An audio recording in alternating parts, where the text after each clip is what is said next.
Hello, nagbago ay nagising ako. Ano ko kanina? Ang ingay ng mga batang parang mga nagbalik ko. Oo, yung kabalik ko sila. Ibalik ko mga bata kayo ingay. Hello, ako yung ingay matuta. Diyan nagsipag. Kung dyan na mismo dapat mo, diyan ka talaga ang laro sa may tabi. Tapos kalok. Kalok ka talaga. Kasi naman sisisimahal kayo, tulog pa. Kaya pwede naman sa trabaho pa yata. Look, diba, nakalibre tayo pang ng hair. Gising kayo, nakaalala naman ako. Kaibigan ko, isang kaibigan ko. Sabi ko kasi kaibigan, pero ito na mauna na siya, mauna na siya isang. Kaya siyang Bicol, taga Bicol talaga siya. Simulat sa Paul, doon siya sa Bicol. Tapos siya, meron siyang jowa. May edad sa kanya, may edad. Yung jowa na yun, nasa Maynila, sa Maynila.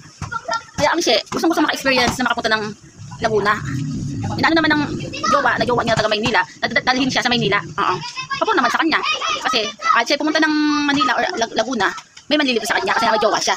May edad pa rin sa kanya yung jowa. Tumulo. Nagpaalam sa parents niya, tapos nagsabi din siya sa kapatid niya. Kasi meron siyang kuya sa Laguna, sa Laguna nakatira, o yung kuya niya. May sariling pamilya dito sa Laguna. Ayun, ano siya, sinundo siya nung jowa niya dyan sa sakayan ng Laguna. Oo. Ngayon, ang ending, hindi siya nakarating mismo ng Manila. Dito na siya nakapunta ng Laguna. Hindi na siya pinuntahan ng jowa niya. Ayun ang alam ko, hindi na siya pinunta ng Maynila, dito na siya mismo sa Laguna.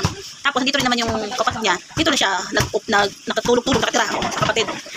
Kasi nga, yung jowa niya, may mga anak naman yun sa Maynila. Kaya pasyal nila sa kanya. O pasyal pa siya. Kung anong kailangan niya, kaya nabibigay sa kanya ng jowa niya. Kaya papo naman sa kanya.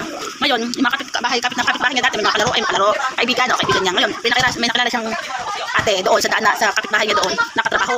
Nagkaroon ng hiring. Naka-apply siya doon. Mag-apply. Pumayag naman yung jowa niyang may edad sa kanya. Oo, sinagutan niya ng mga kailangan niya requirements, gano'n. Ano na siya, basta nakapasok siya doon. Sobrang enjoy sa araw-araw. May naging gusto siya. Sa mismong ka-work niya, oo. May nagustuhan siya dito. Kaso, hindi alam ng katrabaho niya, hindi alam ng babaeng yun na ayun ay, tawag ito, na ayun ay may karelasyon din. Pero yung naging kaibigan na rin niya sa trabaho niya, pero hindi na yung naging masaya sa karelasyon kasi hindi na gusto doon sa jowa niya. Ikalipin din dati, mismo sa Laguna. Ngayon, baho kasi mami mo na. Tigis nga si mami kasi umpis mo na kay mami kasi nag-alcohol. Puro arfit, walang tuta. Yun. Tawag ito, ano mo design mo? Ano ako? Yun, may umami kasi tropa, nasabi niya. Na gusto niya yung jowa, yung tropa niya sa kawit niya. Ay nagkataon din naman yung tina-target niya ay hiwalay na rin doon sa kalipin. Kalipin din niya. Hindi na rin nagano. Kaso problema din siya kasi nga ang nag-aasikaso sa kanya sa mga pangailangan niya, yung kalipin niya, yung karelasyon niya may edad.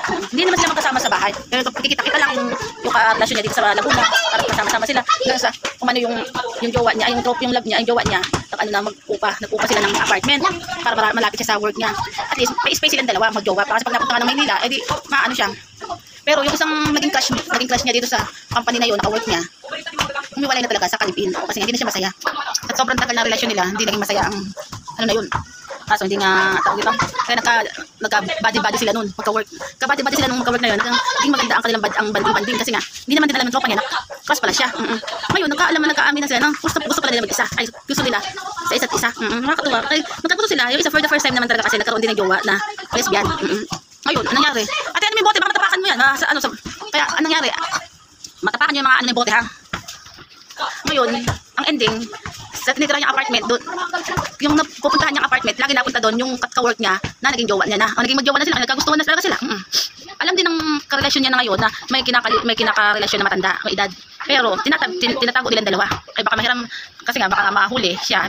Pinayagan na nga siyang pumunta ng Laguna, kahit taga Bicol siya. Kasi para lang mapakasama.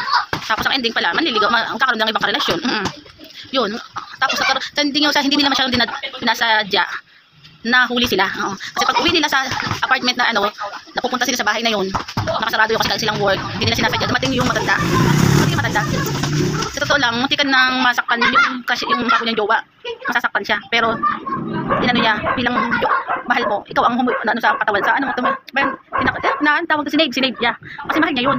Ngayon, umiyak yung matanda na karelasyon niya na anong gagawin, bakit ganun ang ginawa. Kasi sinabi niya na mahal niya talaga. Kaya ayaw na rin niya makarelasyon yung matanda. Kasi nga, karoon siya na ibang mahal. Oo. Sa awan naman ng Diyos, kahit na nasaktan yung matandang yun, halos masaktan yung magjowa na yun, yung tsaka yung babae na nakarelasyon. Pinayagan na lang niya kasi no choice siya, matanda na rin naman siya eh. Siguro mga 10 years edad. 10 years may get o 15 years. Yun, maganda naman ang naging masaya nila. Naging kumbaga kahit na nasaktan sila nung matanda na yun, binigay nila yung naramdaman nilang sakit galing dun sa matanda na yun. Kasi alam nila sa sarili nila na kasalanan nila yun. Oo. Alam naman nila na may jowa na matanda. Na maraming tinulong dun sa tomboy na yun para magkaroon ng bagong trabaho, nakapunta ng Laguna kasi laki nga lang taga Bicol yun, hindi naman nakapunta ng Laguna or makagala-gala. Nagpaalam naman siya at nagsorry din naman na sa hirap ng mga naitulong ng matanda na yon, minahal naman niya. Kaya lang syempre nga sa ano, hindi naman sila ganun ka ang nila pagmamahal kasi nga sa chat lang sila chat lang sila naging magjowa. Nagkakita-kita lang sila nung nakarating nga siya ng Laguna. Kaya naging magkarelasyon na sila nung katrabaho niya. Diba? Naghiwalay na sila dun sa matanda. Pero itong nakarelasyon niyang ka-work, kahit alam nila yung nangyari, dun kasalanan nga sila pare-pareho dun sa matanda, hinahayaan pa rin niya yung naging jowa niya, yung tomboy na nagkakausap sila ng matanda.